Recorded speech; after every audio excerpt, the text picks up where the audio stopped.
Well, tonight, the Academy of Motion Picture Arts and Sciences, they're going to be handing out their highest honor to films and filmmakers. So who's going to take home the Oscar gold, and will people be watching in this era of streaming? Here to break it all down for us is Lucas Shaw. He is managing editor, media and entertainment at Bloomberg News, also the author of the Screen Time newsletter. Lucas, thanks for joining us. Before we get into the nominations, I want to kind of set the scene with the show itself. I mean, it seems like, audiences have been dropping off or moving from broadcast TV and streaming to strictly streaming in 2029. And then you have, a time of layoffs, geopolitical tension. But at the same time, you have Oscar betting predictions at an all-time high. So all that said, will more people be watching? Where are they watching it? And what does it mean for the future of the show? Well, big picture, the audience for the Oscars has gone down considerably from its peak. You look at the number of people who watched it in the late 1990s, early 2000s. I believe that the year that Titanic won was the high water mark. It used to have north of 30, 40 million people who'd watch it. Now it's closer to about 20 million. I think that being said, the Oscars is still one of the most watched broadcasts. Basically, it's after football on all of television. It always ranks among the 50, 100 most watched telecasts on TV any given year.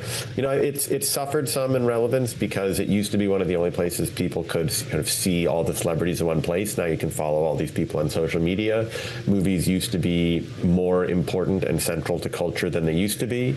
But I think the audience for this year's show will probably be pretty good. You've got the two contenders, One Battle After Another and Sinners, are both very popular movies, or at least reasonably popular movies. You've got a lot of big names, young talent, Timothy Chalamet, Michael B. Jordan.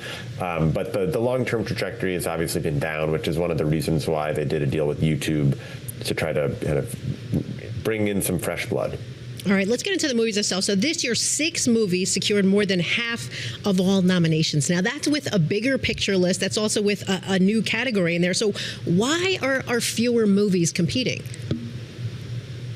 I tried to answer this because I wrote about this for my newsletter a little bit ago. The best answer I could come up with is the major studios are making fewer movies that are, your classic Oscar movies, your dramas, basically. Adult dramas used to be one of the 3 or 4 biggest genres in movies. It's slipped down. They've all defaulted to making fewer movies, and those movies that they do make tend to be bigger action adventure type movies that can travel globally. And so when studios do make a movie like One Battle After Another, everyone gets behind it. I also think there's probably a little bit of groupthink now. We sort of just anoint a couple of movies the movies of Oscar season, and then all the voters just nominate that movie in every category.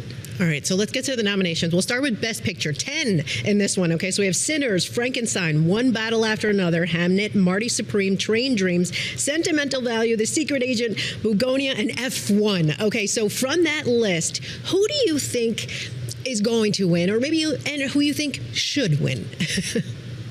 Well, One Battle After Another is the runaway favorite. It's won just about every major award. It didn't win Best Cast at the SAG Awards. Sinners won that, but it won the Producers Award, the Directors Award. It's won all the Critics Awards. And so I think that is seen as the heavy favorite, and if it lost, people would be very surprised. Sinners is the only movie that people think has a real shot at an upset. It has the most nominations of any movie in Oscar history. It was a widely popular movie. The director of it, Ryan Coogler, is well regarded. The star of it, Michael B. Jordan, is someone people really like. So I still think One Battle wins, but I wouldn't be surprised if Sinners did. What should is entirely subjective. I tend to think that the Oscar should go to the movie that people will really remember and talk about 5-10 years down the line. And I think there's a movie of these nominees that is kind of most significant. It's probably Sinners. And on a personal level, I would probably pick Sinners or Marty Supreme over One Battle, but who cares what I think?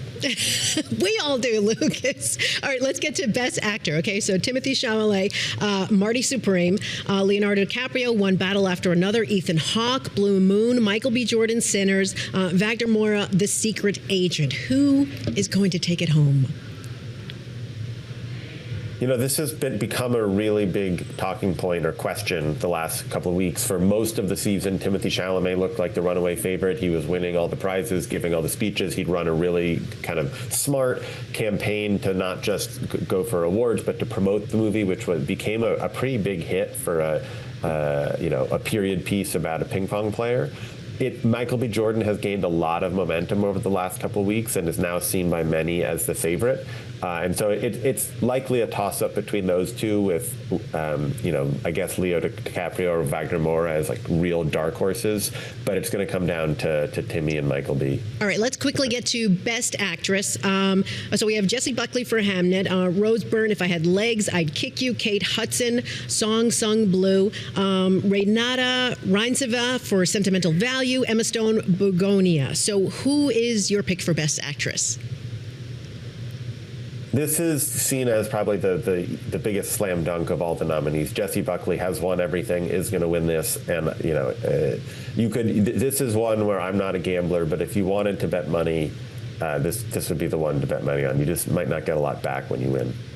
All right. And a lot of people are betting money on this. Thank you, Lucas Shaw, so much. If you too want to be in the know for the latest in entertainment news, sign up for his Screen Time newsletter. All you have to do is go to Bloomberg.com/newsletters.